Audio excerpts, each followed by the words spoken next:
Oi, gente, é um prazer poder estar com vocês mais uma vez e falar um pouquinho sobre o nosso estudo da semana. Esta semana nós estudamos uma única sessão de Doutrina e Convênios, que foi a sessão 63, Aquilo que vem de cima é sagrado. Uma única sessão, mas muitos ensinamentos. E a primeira coisa que eu gostaria de chamar a atenção é para o contexto dessa sessão.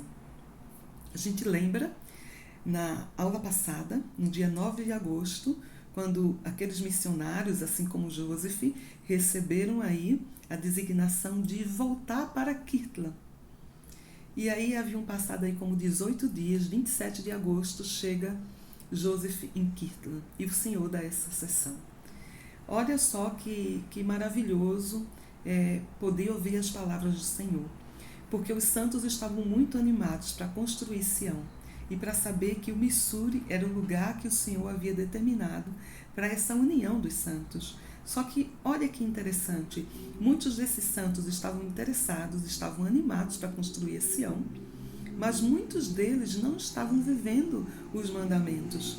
Muitos deles não estavam se esforçando para viver a lei do Senhor. Eles queriam ir para Sião, mas eles não estavam dispostos a pagar o preço de mudar as suas vidas. Então, nesse momento, com essa apostasia, esse afastamento de Deus que começa a acontecer entre o povo, o Senhor dá a sessão 63 Doutrina e Convênios. E ele começa já com uma advertência. Ele inclusive fala isso, que esse é um tempo de advertência e de poucas palavras. Então, ele já começa, escutai, ó povo. E essa palavra, escutai, ela é recorrente. Nesse versículo, nós escutamos 2 vezes escutai, ouvir. Né? O Senhor chama esse povo para que eles possam ouvir realmente com o coração. E esse povo da igreja, que somos nós, os santos. Então, o Senhor está fazendo uma advertência para eles, para que eles o escutem, para que guardem os mandamentos. E é interessante que o Senhor vai dizendo a consequência disso. O Senhor diz, ai dos rebeldes, dos iníquos, dos incrédulos, porque um dia eu depositarei a minha ira, que virá como um furacão. Então a gente pensa no fenômeno furacão e na força do furacão. Por que que o Senhor está tão indignado com esses santos? Então a gente vai percebendo como esses santos estavam aí fisicamente, mas muitos deles não estavam realmente focados em viver o Evangelho. Seria hoje como, eu sou membro da igreja, eu vou à igreja. Mas há uma diferença entre você e a igreja, e entre você viver o Evangelho, entre você viver o que o nosso Salvador ensinou. E isso eu preciso viver independente das idas à igreja, mas no meu dia a dia, no meu cotidiano, no trabalho, na escola, em todos os lugares. Então, o Senhor adverte aqueles membros, aqueles santos, para que realmente sejam obedientes, para que guardem os mandamentos. E aí nós podemos pensar como o Senhor realmente é amoroso, como o nosso Senhor Jesus Cristo, Ele nos ama. Ele deu a sua vida por nós. De como Ele e o Pai Celestial traçaram todo esse grande plano de salvação. E que Ele não deseja que nenhum de nós possamos perecer. Então tudo que o Senhor fala é com o único objetivo de nos resgatar. E esse resgate só é possível através do arrependimento. Então o Senhor fala ainda sobre aqueles que pedem sinais. Ele diz, olha, vocês verão sinais, mas não será para a sua salvação. E ele diz ainda que muitos foram aqueles que pediram sinais antes, desde o início dos tempos. E nós sabemos que foi assim. Mas o Senhor diz que se agrada com a fé. Aqueles que acreditam sem ter visto. Aqueles que depositam a sua fé primeiro. E aí ele fala para se acautelar, para ter cuidado. E que entre aqueles membros haviam adúlteros e adúlteras. E aí a gente encontra uma semelhança muito grande dessa passagem quando a gente vai lá para Mateus, no Novo Testamento, e nós temos lá os fariseus pedindo a Cristo, mestre, nos mostra um sinal. E é até irônico, porque a gente fica pensando, mas qual outro sinal eles queriam? Porque eles chegaram a ver aí, ó, coxos que foram curados, né? Endemoniados, cegos, surdos, leprosos, eles viram todo tipo de milagres, eles tiveram todo tipo de evidência, todo tipo de sinais, mas eles simplesmente, mestre, nos mostram um sinal, como se mais um sinal fosse fazer com que eles se convertessem. Eles queriam simplesmente mudar a ordem das coisas. E é interessante quando a gente estuda Jesus Cristo, né, que a gente vê exatamente isso, que o Salvador, quando estava falando para esse povo, que eles eram más e adúlteros, o Salvador diz, né, uma geração má e adúltera pede um sinal. Eles simplesmente se calaram, porque eles sabiam que eles eram más e adúlteros. A gente sabe que entre os judeus dessa época o adultério era algo muito frequente, não diferente da nossa época, não diferente da época dos santos, porque esse mal esteve em todas as gerações. Então, quando o Senhor fala uma geração má e adúltera, pede um sinal. E os judeus eram extremamente adúlteros. E olha que isso era um crime capital. E mesmo sendo acusados de um crime capital, eles se calam, porque eles sabem que isso é verdade. E era tão verdade que existia aí um cerimonial antigo, não sei se vocês já ouviram falar, era a cerimônia das águas amargas. E nessa cerimônia, quando um homem suspeitava de uma mulher que ela estivesse em adultério, ele a levava para um sumo sacerdote aí, esse sacerdote dava uma água amarga e ela bebia. Se ela passasse mal, se a barriga inchasse, isso significava que ela era culpada de adultério e ela era condenada. Foram tantos os casos de mulheres condenadas que essa cerimônia ela foi retirada, ela foi extinta, porque muitas mulheres continuariam a morrer. E claro, como se os homens não cometessem adultério, os homens não iam beber das águas amargas. Mas aí, isso aí já é outro tópico. Mas o que é interessante é que o Senhor fala, uma geração má e adúltera pede um sinal. Quando a gente vem aqui para Doutrina e Convênios, o Senhor fala basicamente a mesma coisa. O Senhor fala que eles estão pedindo um sinal, mas não é para salvação. E que entre eles havia homens adúlteros e adúlteras. Isso me fez refletir algumas coisas. Então quer dizer que todas as pessoas que pedem um sinal são pessoas adúlteras? Era isso que o Senhor estava tentando nos dizer? E aí a gente pode pensar, existe o adultério físico e o adultério espiritual. O Senhor fala, aquele que olha para o homem ou a mulher com cobiça e já atentou em seu coração, ele já cometeu adultério. Então a gente já tem um adultério aí, ó, que foi causado espiritualmente, né, mentalmente ali. E é interessante a gente pensar como tudo no Evangelho ele é símbolo. E quando a gente sabe, né, que o noivo representa o Salvador Jesus Cristo. E Israel, né, que são os santos, representam o quê? A noiva. Então, no momento que eu tenho um compromisso, que eu tenho um casamento, mas eu me afasto desse noivo, o que acontece? Em outras palavras, eu começo a olhar do outro lado e eu começo a praticar o adultério. Então, muitas vezes o adultério ele está também no sentido espiritual. Quando eu me afasto do Salvador Jesus Cristo, quando eu me afasto do convênio que eu fiz com Ele. Então, essa palavra adultério e idolatria, elas estão bem conectadas. Quando nós somos adúlteros, nós também estamos cometendo a idolatria. Nós estamos cometendo a idolatria porque colocamos outros deuses, colocamos outras pessoas acima do nosso casamento, ou acima do convênio que fizemos com Cristo, nosso Salvador.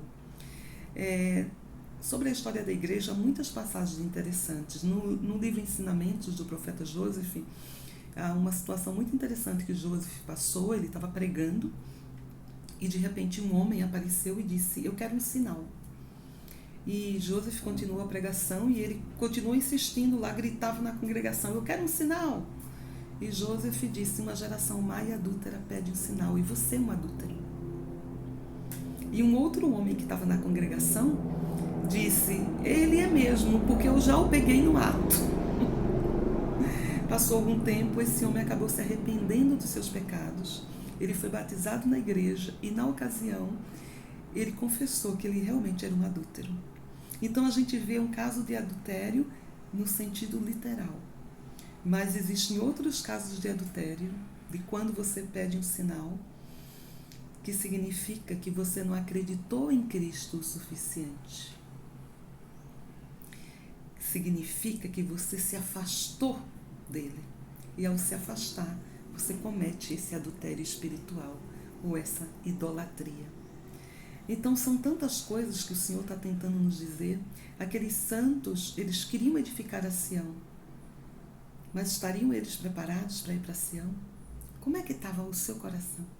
Será que no seu coração eles estavam cometendo adultério espiritual ao não guardar os mandamentos, ao não seguir o noivo?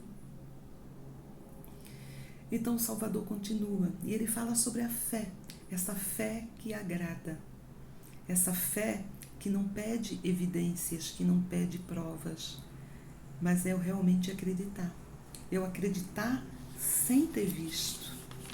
E são tantas as coisas, eu fiz uma lista, né, que o Senhor fala que os adúlteros devem se arrepender depressa. Então significa que mesmo aqueles que estivessem infligindo esse pecado tão grave, de maneira física ou espiritual, precisavam se arrepender depressa. Então a condição do Senhor sempre será o arrependimento. Se você se arrepende, você faz jus à expiação de Cristo na sua vida, você será aceito por Ele. Então, não é um preço enorme, porque Cristo já pagou um preço enorme. Nós só precisamos realmente nos arrepender. Mas essas pessoas muitas vezes não estavam dispostas a exercer o arrependimento na sua vida. E aí ele faz muitas advertências, como por exemplo, sobre os mentirosos, sobre os libertinos, sobre os adúlteros, que esses não estariam naquele grande dia, naquela primeira manhã da ressurreição. E ele falou que a terra seria transformada.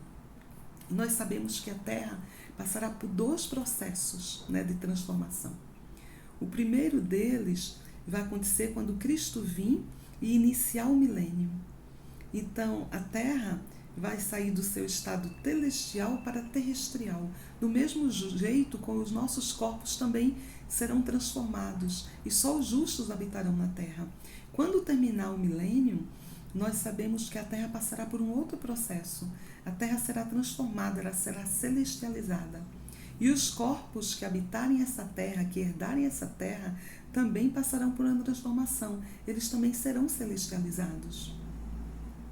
Então o Senhor está falando ainda que por ocasião da vinda dele vão estar mescladas as virgens prudentes e as loucas, assim como vão estar mesclados os iníquos dos justos, o joio do trigo, e ele vai fazer essa separação. Então que nós possamos realmente pensar, de que lado eu quero estar? E enquanto eu lia, me veio à mente muito a experiência de um homem, né, chamado Ezra Bolt.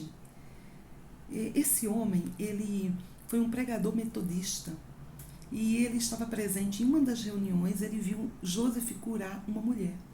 E ele ficou tão impressionado, ele sentiu no coração dele que tudo aquilo era verdade, e ele decidiu abandonar o seu ministério metodista e se filiar à igreja.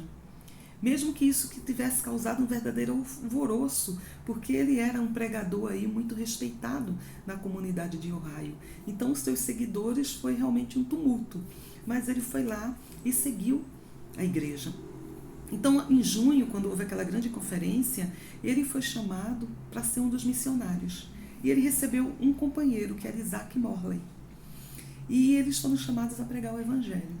E ele foi chamado para ir exatamente até o Missouri. E olha que interessante, porque ele foi chamado para pregar o Evangelho, e ele foi chamado para pregar o Evangelho a pé.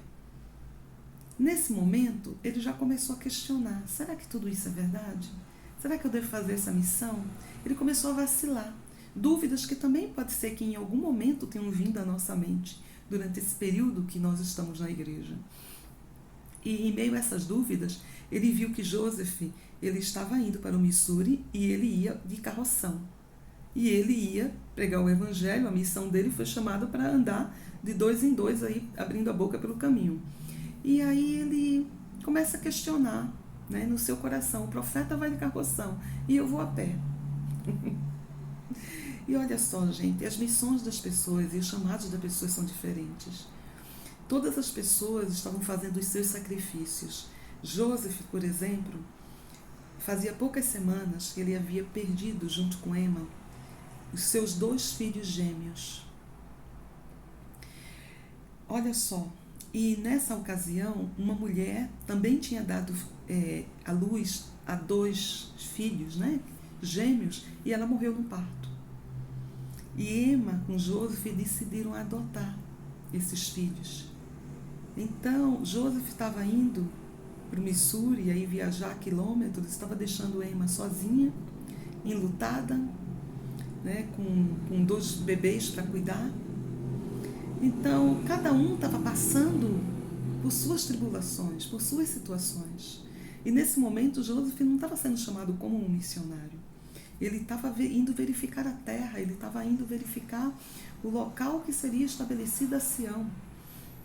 Então, Ezra Bolt, ele começou a colocar alguns sentimentos no coração dele. E quando ele chegou no Missouri, que ele viu que Missouri não era exatamente aquilo que ele havia imaginado, a expectativa que ele tinha feito, ele começou a reclamar. E aí ele lembrou que numa certa conferência Joseph disse que Sião seria forte, com membros fortes. E aí quando ele chega lá, ele encontrou 7 membros novos. E aí ele disse: não, como é que pode, né? Que Deus é esse que diz uma coisa e não acontece? Ele não entendia que a Sião seria construída. Não era algo imediato, não era algo naquele momento.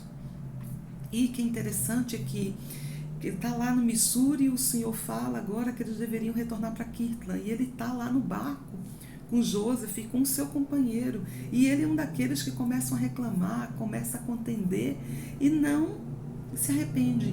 Quando ele retorna e chega em Kirtland, a primeira coisa que ele faz é se afastar do evangelho, é falar mal dos líderes, é falar mal do profeta, é falar mal da igreja, é começar a escrever cartas para um jornal local, cartas que são publicadas, que interferem em outras pessoas. Então olha só quantas coisas a gente começa a aprender aí só escutando a história de Ezra, né? Em algum momento ele começou a duvidar e ele não alimentou a sua fé. Ele foi como aquela virgem imprudente, louca, que não se agarrou à barra de ferro, que não estudou as escrituras. E ele se afastou de Deus. E ele começou a falar mal da liderança da igreja. Ele começou a não reconhecer o profeta.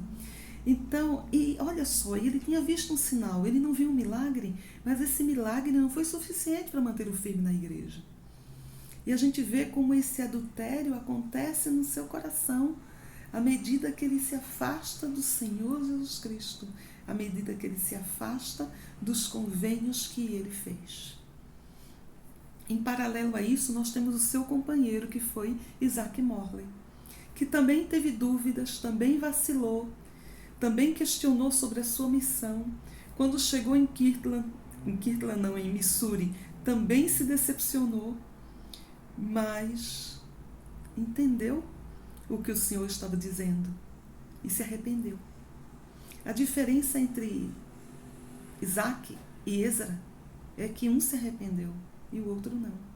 E porque Isaac se arrependeu, ele estava também no barco, ele também estava reclamando. Quando ele chegou em Kirtland, ele mudou a vida dele. Uma vez arrependido dos seus pecados, ele vendeu suas propriedades, ele vendeu o que tinha, ele doou para a igreja, ele levou sua família de volta ao Missouri, ele ajudou a estabelecer a Sião. Ele se tornou um bispo da igreja, um patriarca. Ele foi para Utah. E ele morreu fiel no Evangelho. Então a gente tem Isaac e Êzara, companheiros de missão. Os dois saíram juntos, viveram as mesmas experiências, mas um aplicou o arrependimento na sua vida e o outro não. Então que nós possamos realmente aprender desses dois, aprender dessas situações. Quando muitas vezes a gente começa a se afastar de Cristo, a gente começa a se afastar do Evangelho e cometer esse adultério espiritual. O Senhor fala que Ele deu mandamentos, mas muitos não se esforçam para guardar os mandamentos. Olha, o Senhor não está pedindo perfeição. Ele está pedindo esforço, o que é bem diferente. Então, nós precisamos realmente pensar, será que eu estou me esforçando o suficiente? Aquele povo queria ir para Sião, mas muitos não estavam dispostos a pagar o preço de viver a Sião já espiritualmente. Nós também, nós queremos ir para o reino celestial, mas será que eu estou preparado para esse reino celestial? Eu tenho que começar a viver essa lei celestial hoje. Se eu quero herdar, como o Senhor diz que esses herdarão a terra, herdarão esse reino, eu tenho que me preparar agora, hoje. Eu não vou conseguir chegar no reino celestial se eu sou uma adúltera. Eu não vou conseguir chegar no reino celestial se eu não consigo cumprir a palavra de sabedoria, se eu não consigo pagar o dízimo, se eu não consigo guardar os mandamentos, se eu não me esforço para isso. Então, que o Senhor realmente nos abençoe. No finalzinho da sessão, ele fala muitas coisas, né? Ele fala que o que vem de cima é sagrado. E por ser sagrado, nós precisamos ter reverência. Reverência com o seu nome. Reverência como nós tratamos as coisas do Senhor. Qual a prioridade que nós damos a essas coisas em nossa vida? Ele fala que todas essas coisas devem ser vencidas com paciência. Então, olha que atributo nós precisamos desenvolver na nossa caminhada, na nossa viagem aqui na Terra, a paciência. Que o Senhor realmente nos abençoe. O nosso tempo aqui é muito curto, tem muita coisa que eu gostaria de falar e muita coisa que eu aprendi nessa sessão. Mas principalmente, que o Senhor nos deu o melhor.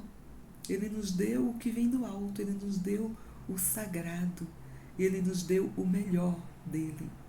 E Ele só quer o melhor para nós. Então, que o Senhor realmente nos abençoe, para que possamos desejar esse melhor, viver de acordo com esse melhor e exercitarmos a fé na nossa vida. Nós não precisamos de sinais, nós não precisamos fazer o processo contrário.